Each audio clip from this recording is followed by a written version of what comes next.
غوفلا ميديام غوفلا حسابات كما حاضراتكم لمون كم تلمود صاوعتنا خبركم ابزي زترخبكم تكالات ميديان سمويا غازيطنينتن بشمين بشم ودمنا صنت تግራይን زلن مسكانا فقرب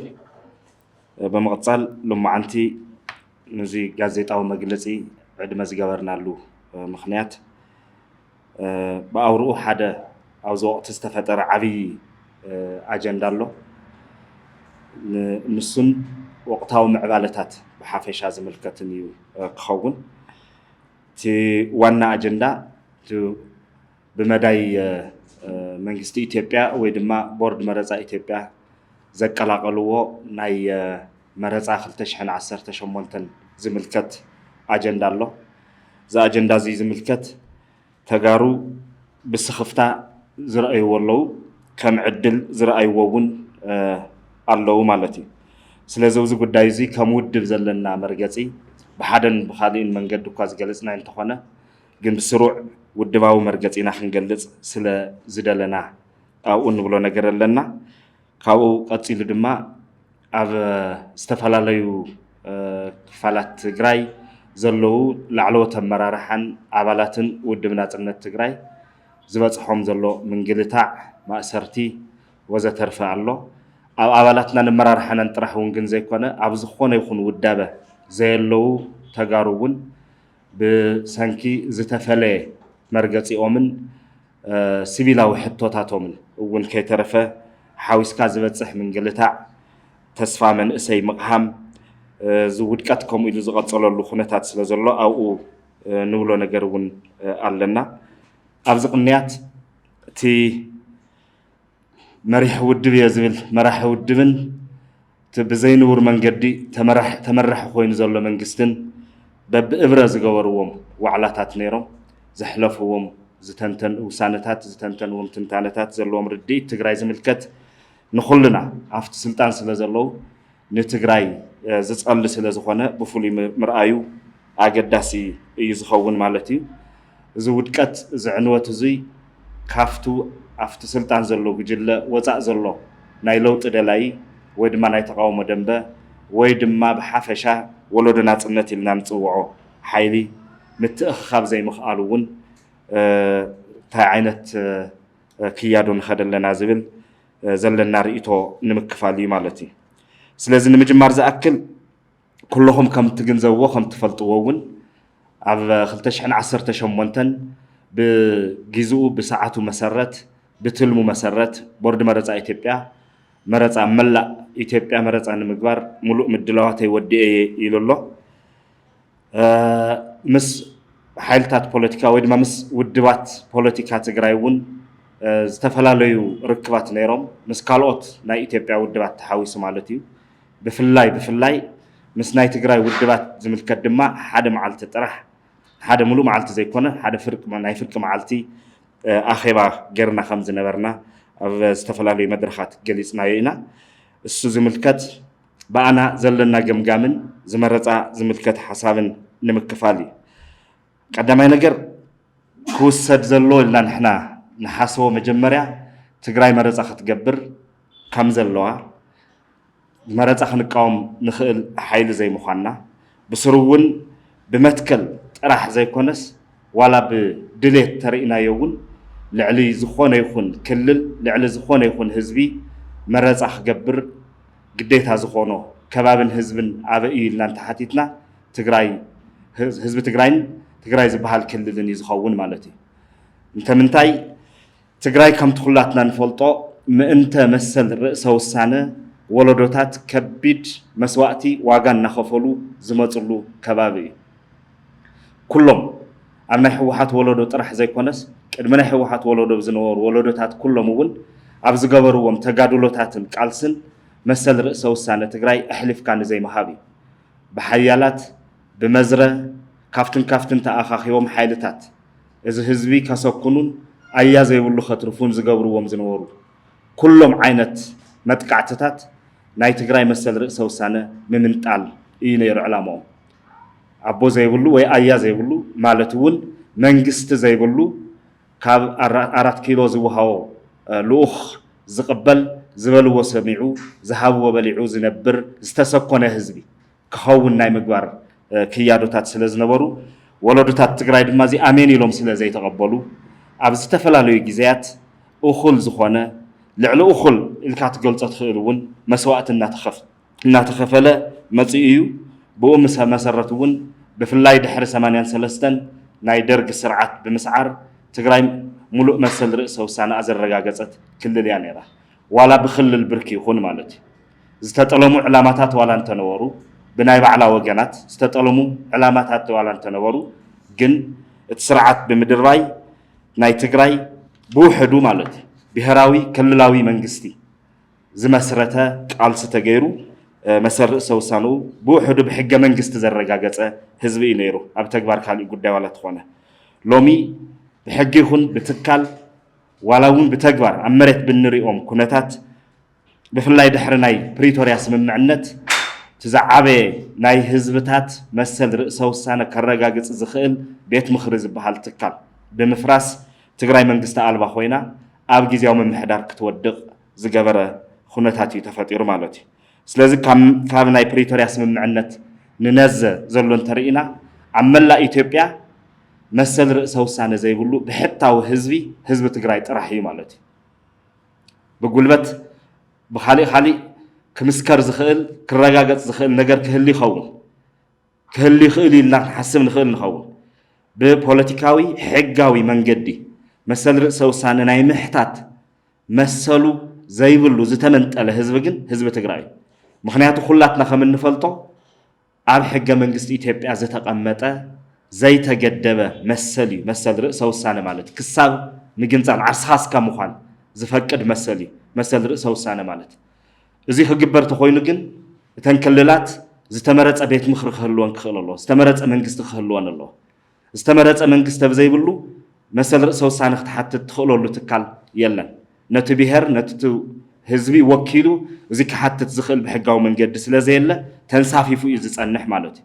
ስለዚ ካብታ ናይ ፕሪቶርያ ስምምዕነት ክሳብ ሎሚ ኣብ ዘሎ ግዜ ትግራይ እዚ ትካል ውሱ ስለ ዘይብላ መሰል ርእሰ ውሳነ ኣብ ሕጊ ተመንጢላ እያ ማለት እዩ ብፖለቲካ ተመንጢላ እያ ዘላ ማለት እዩ ብትካል እዚ ከረጋግጽ ዝኽእል ትካል ይብላን ማለት እዩ ስለዚ ድሕሪ ናይ ፕሪቶርያ ስምምዕነት እውን ኣብ 6 ወርሒ ወይ ድማ 1 ዓመት ውሽጢ እንተነዊሑ እውን ክሳብ 2 ዓመት መረፃ ክትገብር ዘገድድ ኩነታት ነይሩ ኣብቲ ስምምዕነት ዝተቐመጠ እዩ ኣብ ውሽጢ 1 ዓመት ወይ ድማ ካብኡ ሕልፍ ኢሉ እውን ኣብ ዝተኸኣለ ፍጥነት መረፃ ገይራ ናብ ዝተመረፀ መንግስቲ ክትሸግርን ሙሉእ መሰል ርእሰ ውሳነ ክትሕዝን ዝፈቅድ ዓንቀጽ ዘለዎ ስምምዕነት እዩ እንተኾነ ግን ብዝተፈላለዩ ምኽንያታት ካብ ውሽጢ ይኹን ካብ ደገ ብዘለዉ ምኽንያታት ትመረፃ ከይተገበረ ጸኒሑ እዩ ህዝቢ ትግራይ ድማ ብዘይካ ወካሊ መንግስቲ ብዘይካ መሰል ርእሰ ውሳነ ክሳብ ሎሚ ጸኒሑ እዩ ማለት እዩ ስለዚ ሎሚ ናይ መረፃ ጉዳይ ክመጽእ ከሎ ሕዚ እውን ብመትከል እውን ዝድገፍ እዩ ካብ መትከል ሓሊፉ ብድሌት እውን ትግራይ ልዕሊ ማንም መረፃ ዘድልያ ክልል እያ ህዝቢ ትግራይ ልዕሊ ማንም መረፃ ዘድልዮ ክልል እዩ መረፃ ክግበር ክካየድ ናይ ግድን እዩ ዝብል እቲ ናይ መጀመርያ ክንተኣማመነሉ ዘለና ጉዳይ ይብል ውድብ ናጽነት እንተኾነ ግን እዚ መረፃ እዚ ንምግባር ከምቲ ዓንተዎ ዝበልክዎ ድሕሪ ናይ ፕሪቶርያ ስምምዕነት ኣብ ዝሓፀረ ግዜ ንምግባር ዘይተኸኣለሉ ምኽንያት ሓደ ክልተ ተባሂሉ ዝፍለጥ ምኽንያት እዩ እቶም ምኽንያታት ንሳቶም ፍታሕ ኣብ ዘይረኸብሉ ህዝቢ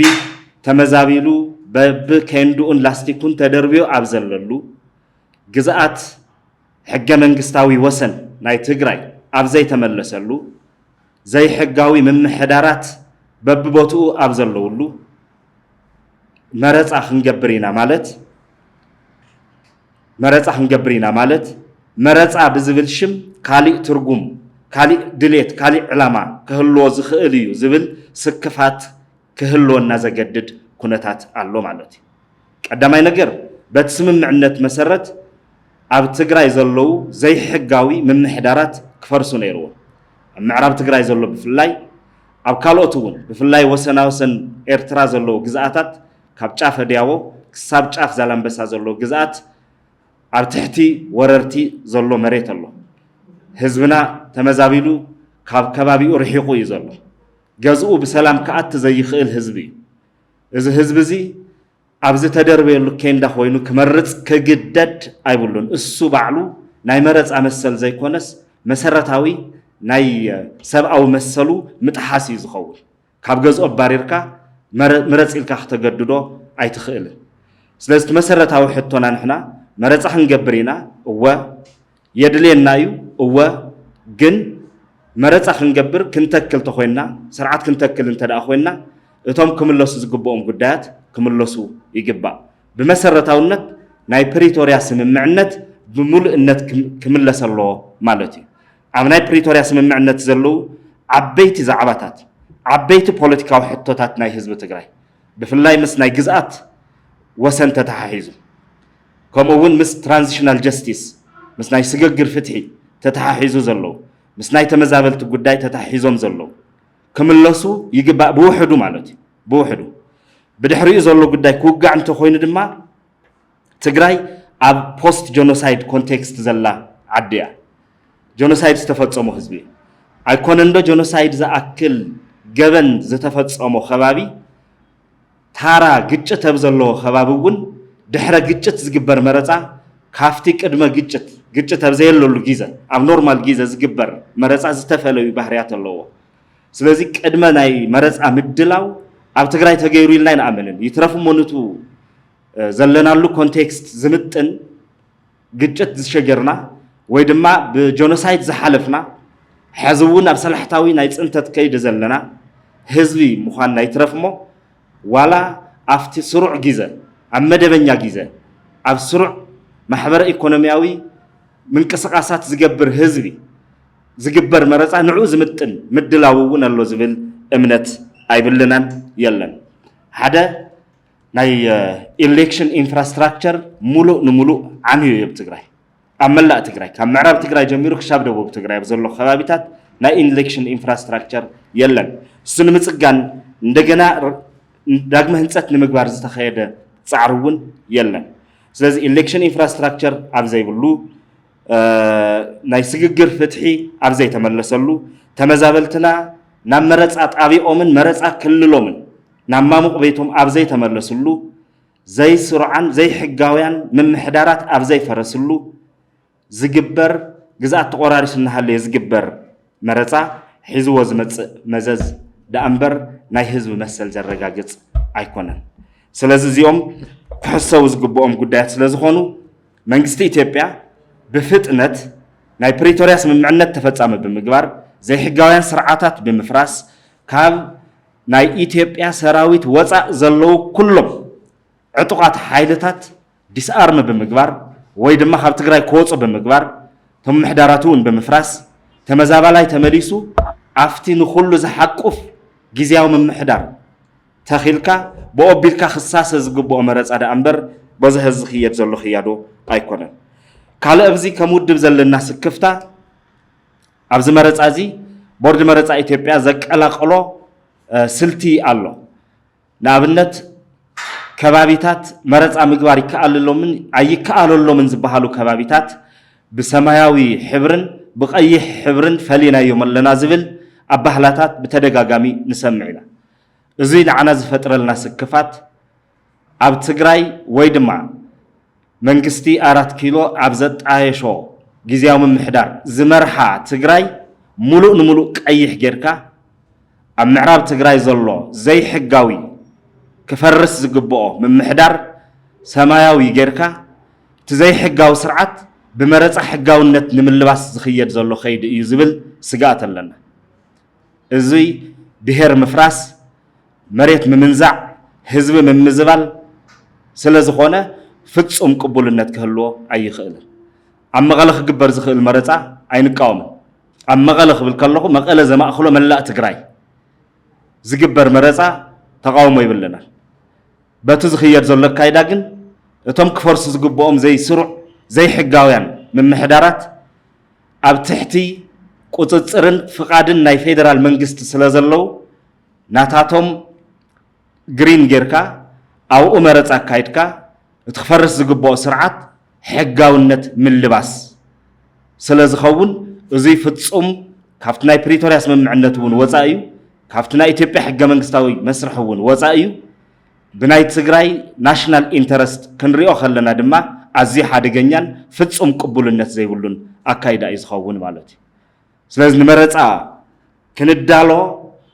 መረፃ እውን ክንገብር እንተደኣ ኮይና ትግራይ ብምልኣት ክትረአን ብምልኣት ዘማእኸላ ምምሕዳር ክትከልን በቱ ምምሕዳር ዝሰቢሉት መረፃ ክሳሰን ይግባእ ኣብ ወርሒ ጉንበት ወይ ወርሒ ሰነ ዝብል ቅድመ ኩነት ምቕማጥ ኣገዳሲ ኣይኮነን ቶም ወሰንቲ ዝበሃሉ ናይ ህዝቢ ሕቶታት ካልኦት እዮም ቶም ዓበይቲ ናይ ብሔረ ትግራይ ሕቶታት ካልኦት እዮም ስለዚ ንሳቶም ክምለሱ ይግባእ ካብዚ ብተወሳኺ ጆኖሳይድ ዝተፈጸመና ህዝቢ ኢና ጆኖሳይድ ዝተፈጸሞ ህዝቢ ድማ ናብ መረፃ ቅድሚ ምሽጋር ናይ ትራውማ ሂሊንግ ስራሕቲ ክስርሑ ግድን እዩ ትግራይ ኣብ ፕሪቶሪያ ተኽሲ ጠጣው ናይ ምባል ስምምዕነት ደኣ ተሰማምዐት እምበር ምስ ኢትዮጵያ ዕርቂ ኣይፈጸመትን ምስ ኩሎም ትካላት ኢትዮጵያ ዝፈጸመቱ ዕርቂ የለን ትግራይ ወኪሉ ክዕረቕ ዝኽእል ዋላ ሓደ ትካል እውን የለን ቅቡልነት እሙንነት ሕጋውነት ዘለዎ ዋላ ሓደ ትካል የለን ኣብ ትግራይ እዚ ኣብዘየለሉ ዕርቀ ብዘይተፈጸመሉ ትማሊ ግፋ በለው እንዳበሉ ጀኖሳይድ ትግራይ ዝመርሑን ዘሳሲዩን ዝነበሩ ሓይልታት ፖለቲካ ምንም ከም ዘይተፈጸመ ሎሚ ህዝቢ በብከንዱ ኣብዚ ተደርበየሉ መጺኦም ምረጹና ዝብል ቅስቀሳ ክገብሩ ማለት ኣብ ልዕሊ ቁስሉ ጨው ምንስናስ ኣብ ልዕሊ ቁስሉ ግራጭ ምምላስ እዩ ዝኸውን ከምቲ ዝፍከር ዝበሃል ዝነበረ ዝተኣወጀ ኩናት ዝተኣወጀ ናይ ጽንተት ኩናት እንዲ ተፈጺሞ ኣብ ትግራይ እቶም ኣዋጅ ዝእውጅ ዝነበሩ ሓይልታት ሳይኮሎጂካሊ ነቲ ህዝቢ ከሰኩንዎ ዝኸድዎ ዝነበሩ ክያዶ ብመረፃ ሰበብ ንኽስኮን ዝበለፀ ጥጡሕ ባይታ ይረኽቡ ኣለዉ ማለት እዩ ሕውየት እዩ ዝደሊ እዚ ህዝቢ ክሕከም እዩ ዘለዎ ስምባደ ዘሎ ህዝቢ እዩ ሕቶታቱ ክምለሰሉ እዩ ዝግባእ እቶም ከምኡ ዝገበሩ ሓይልታት ፍትሒ ተረጋገፀን ይቕሬታ ይተሓተተን ዕርቀ ይተፈጸመን እዚ ኩሉ ብዘየለሉ ካሕሳብ እውን ኣይተገበረን ኣብ ዝኾነ ይኹን ናይ ኢትዮጵያ ትካል ህዝቢ ትግራይ የለን ከምቲ ዝበልኮ እውን ወኪል ኣይብላን ትግራይ ብህዝቢ ሙሉእ ቅቡልነት ዘለዎ ወኪል ኣይብላን ዋላ ሕጋዊ ቅቡልነት ዘለዎ ወኪል ኣይብላን እዚ ኣብዘየለሉ ብኩለ መዳይ ክረአ ከሎ ጆኖሳይድ ብኻሊእ መንገዲ ዘቐፅል ዓይነት ኣካይዳ ሓደጋ እምበር ዕድል ክኸውን ኣይኽእልን ፀጋ ክኸውን ኣይኽእልን ስለዚ እቶም መሰረታዊ ሕቶታት ንጎኒ ገዲፍካ ናይ ቴክኒካሊቲስ ወግዒ ናይ ፕሮሲጀር ናይ ፎርማሊቲ ወግዒ እዩ ዝግበር ዘሎ ምድላው ኣለና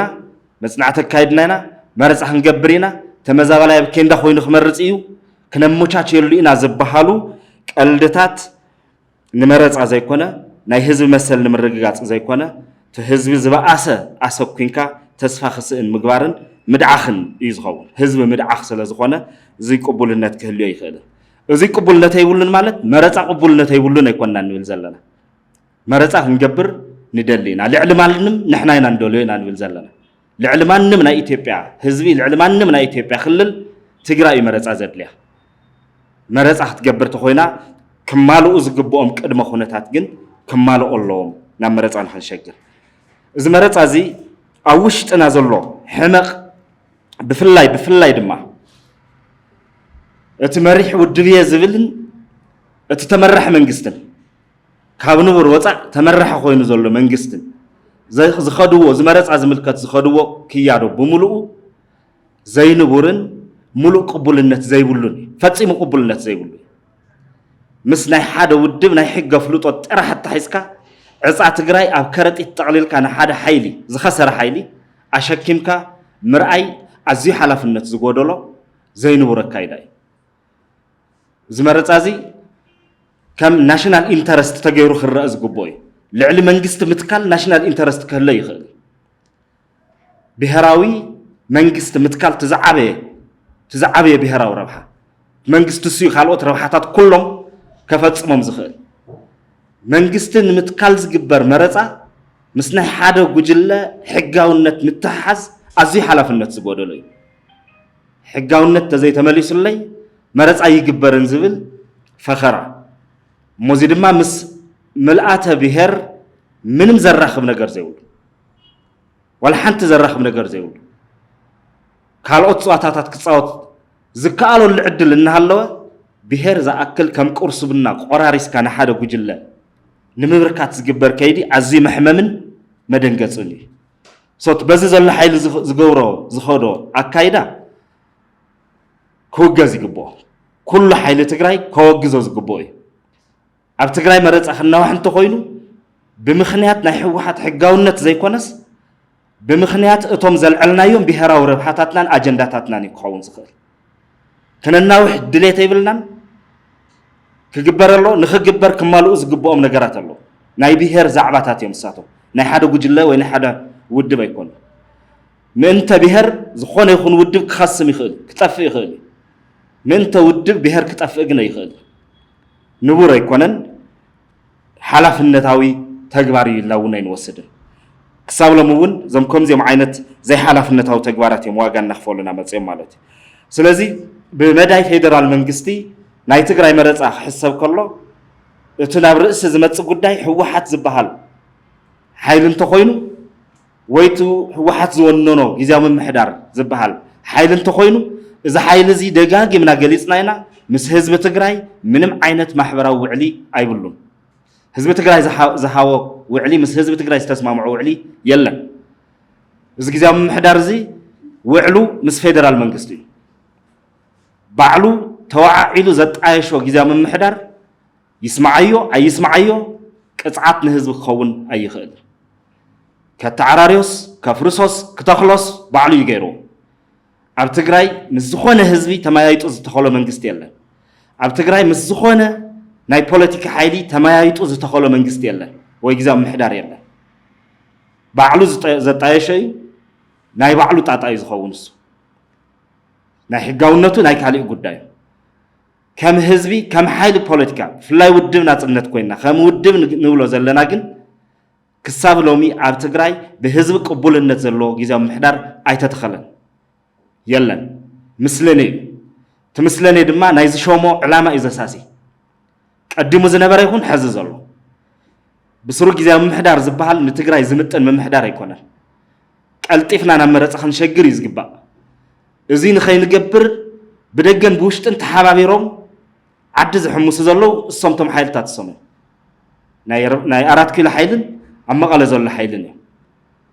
ስለዚ ናታቶም ኣበሳ ናብ ህዝቢ ክመፅእ ኣይግባእን ህዝቢ ዝተፈላለዩ ውዳበታት ኣለዎ እቶም ውዳበታት እሳቶም ይዛረቡ ኣለዉ ክንመርፅ ይግበአና ግን ታዝነበረት ትግራይ ክትምለስ ኣለዋ መረፃ ክንገብር ኣለና ግን ኣፍቱ ናይ መረፃ ክልልና ኮይንና ኢና ንመርፅ 38 ናይ መረፃ ክልላት ኣለዋ ኣብ ትግራይ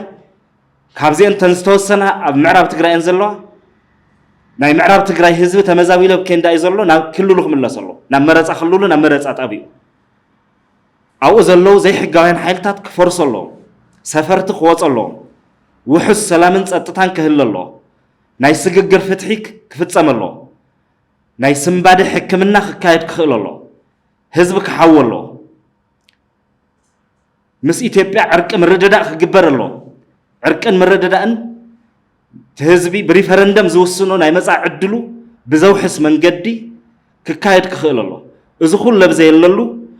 ናብ ቆስሉ ዕንጨይቲ ምምላስ ግን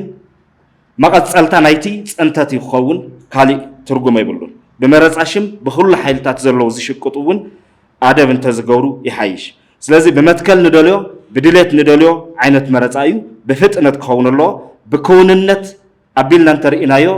ናይ ክውንነት ጉዳይ ኩሎም ተም ዘልዓልክዎም ኣይኸይዱን እቲ ኢንፍራስትራክቸር የለን እቲ ካሊእ ኩሉ ነገር ኣይተመለሰን ምንም ዓይነት ቅድመ ምድላው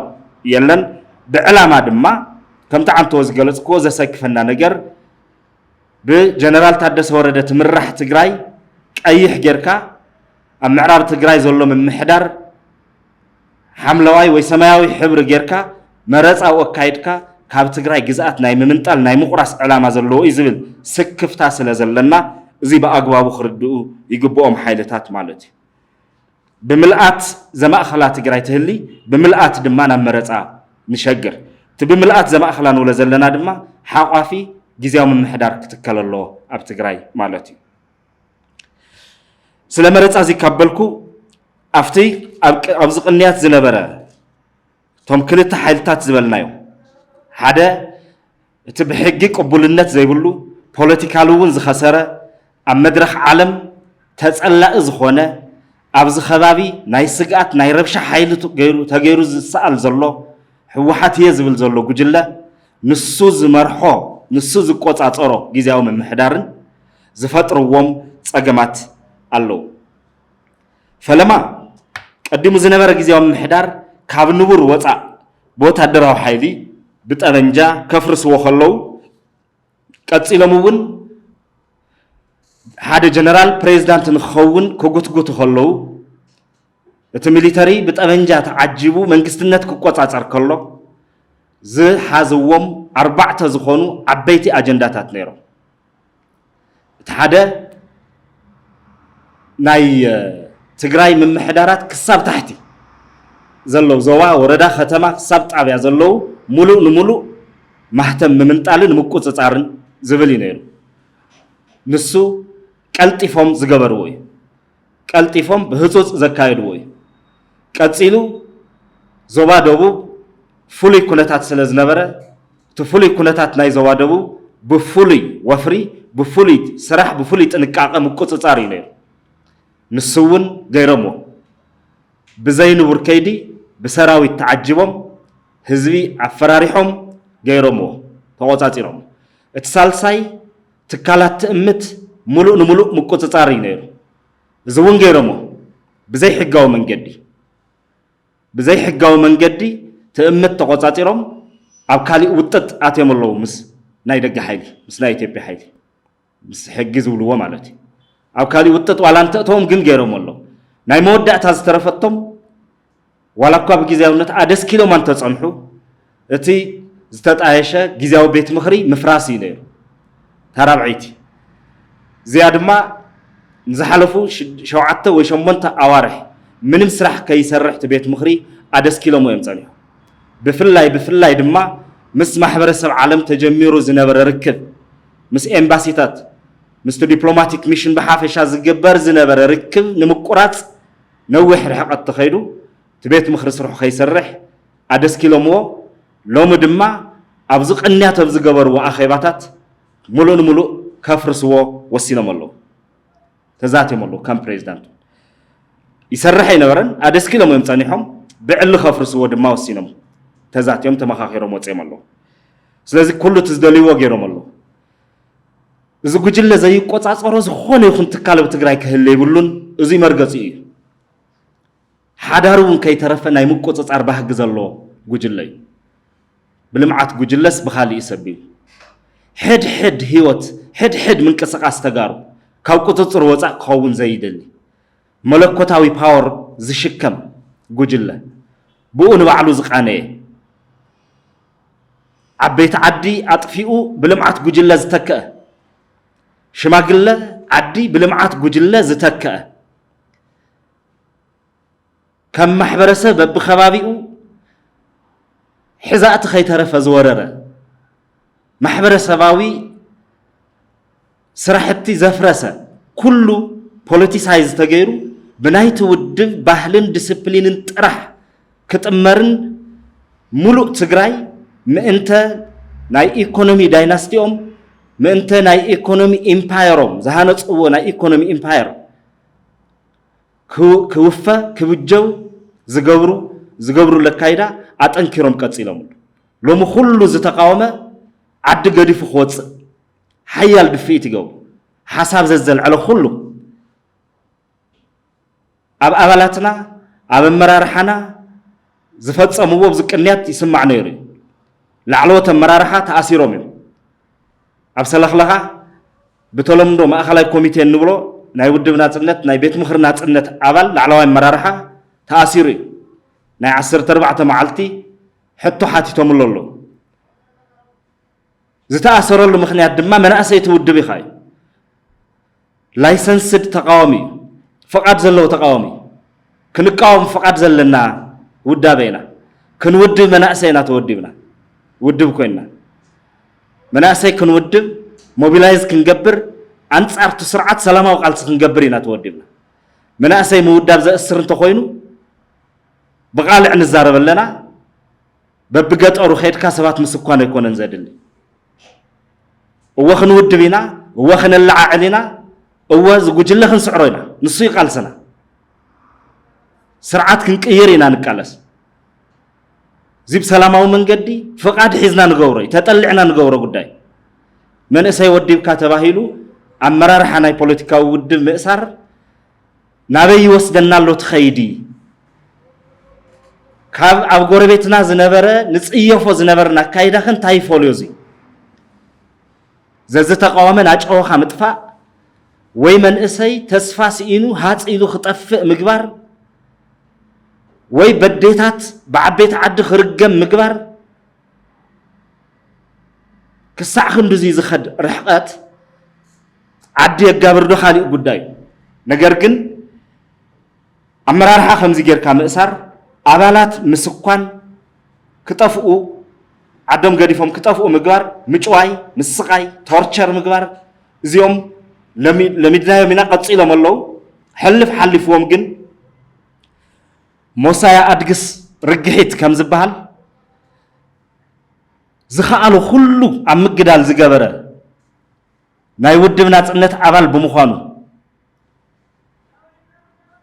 ناي كالي ودابه القعتاونه تفت سراويت بمقوامو سراويت حزباون بروفيشنالن تكال كخون بمقلاسو كم اجندا كم كسي ناي ونات عبالخا بزبل تقميطو بግልጽ بزي منم مسغانا بديسيبلين تباهيلو خاب سراويت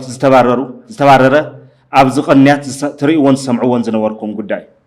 ተጋዳላይ ተኽሊት ጸጋይ እዚ ኣብ ሚድያ ዝወፀይ ኣብ ሚድያ ዘይወፁ ብዙሓት ኣሎ በብገዝኦም ኮፍ ዝበሉ በዚ ምኽንያት ተባሪሮም ኣባላት ናይ ውድብ ናጽነት ዝወፁ ኣለዉ ሎሚ ኣባላት ናይ ውድብ ናጽነት ስለ ዝኾኑ ጥራሕ ዘይኮነ ዝኾነ ይኹን ናይ ፕሮፌሽናሊዝም ሕቶ ወይ ናይ ብሄር ሕቶ ወይ ስለምንታይ ይጋደል ኣለኹ ክፈልጥ ኣለኒ ዝብል ሕቶ ስለ ዘልዓሉ ጥራሕ ብዘይ ምንም ሞሳ ዝባረሩ ዘለዉ ተጋደልቲ ብዙሓት እዮም ስለዚ እዚ ከይዱ ኣብ ምንታይ የብፅሐና ካልእ ጉዳይ ግን ካብ ናይ ውድብ ልኡኽ ዘለዎም ወይ ናይ ውድብ ኣፊሌሽን ዘለዎም ተጋደልቲ ወፃእ ካብ ምግዳል እውን ወፃእ ሲቪል ህይወት ይመርሑ ዘለዉ መናእሰይ እውን بعصون قللن ناسركا تورچر ناغبركا مقتال نريو نسمعو زلنا ጉዳይ ህዝብ ፍትሒ ተሓታትነት ዘይብሉ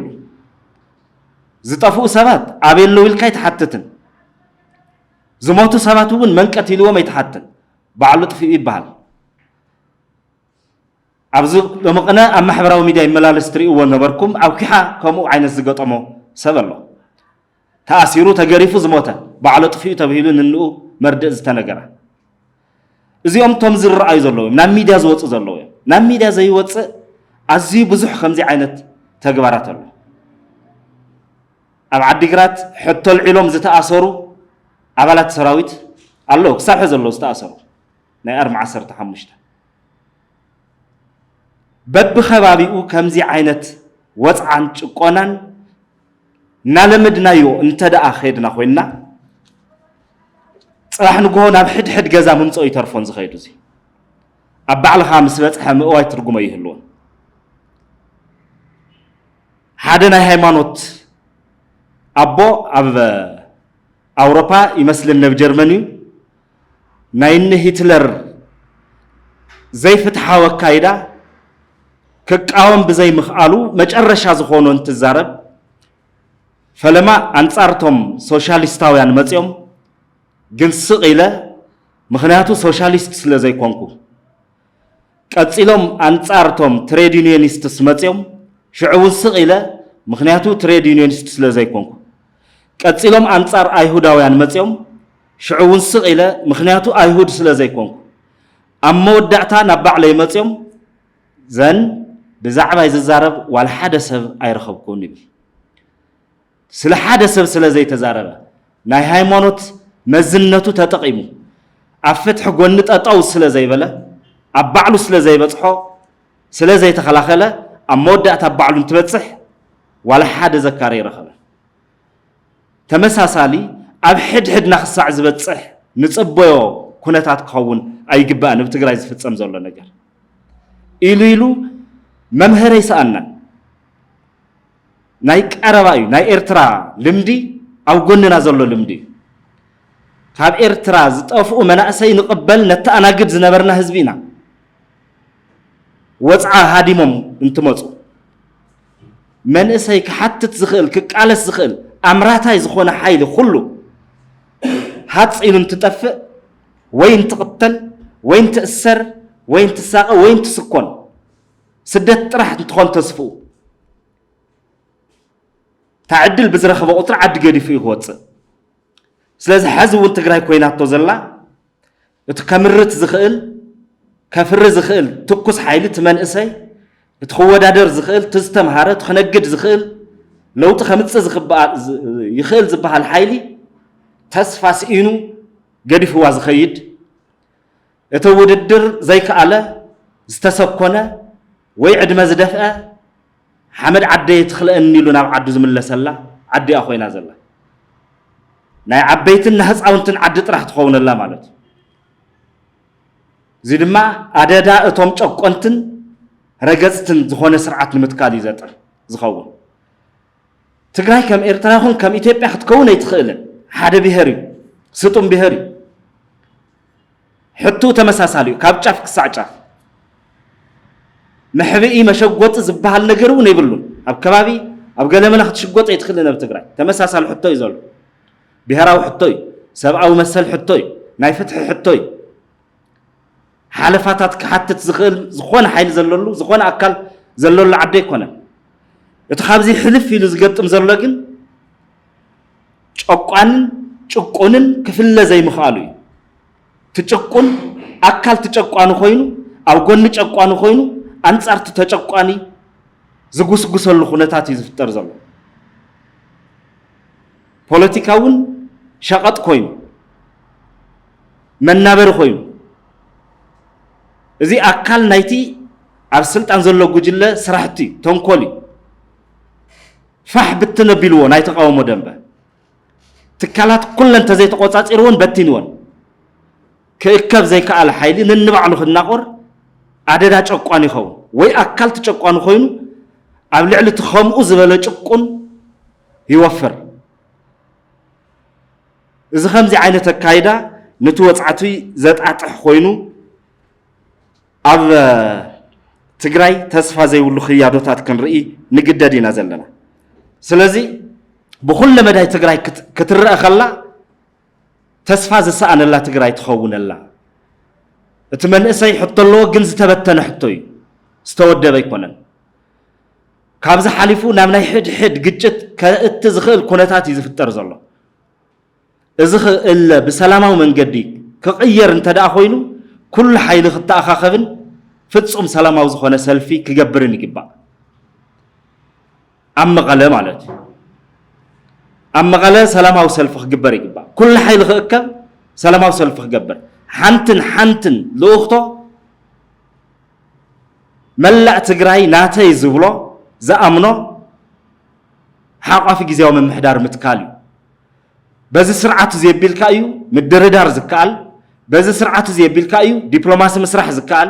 بز سرعة زي بالكايو بريتوريا زفتسن بز سرعة زي بالكايو كلهم ربحاتك الترقاقصن متى يخون بتدلو حزب خوسن زجبرلو سرعة زتكال سلاز تصاوعيت دياسبورا أو اشتعد نزلهم تأكيبنا سرعة هولو تخن حتت نقدر اللخونتات سلاز خونا قناوي متنتراخ متخان قديفنا افتح حنتن تقلب تخرت غيرنا سرعة كنكير حاقا في سرعة كنتكل ناب سلام وقال سخناتي يقبع يبل سلاس سمعكم لي يغني الله غوفلا ميديام غوفلا حسابات